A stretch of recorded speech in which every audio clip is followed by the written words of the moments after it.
Internauta, já são 7h14 hoje, domingo 28/12/2025. A chuva de ontem de tarde aí, gente, olha como foi boa, correndo nos duros poços d'água na estrada aí, ó.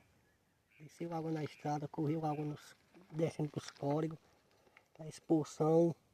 Tô na entrada aqui, a estrada do sítio Ilha Grande, ó. Vendo? Cheio d'água aqui pra todo lado. Hoje passou umas pingadinhas de chuva agora de tarde de novo, de 4 para as 5.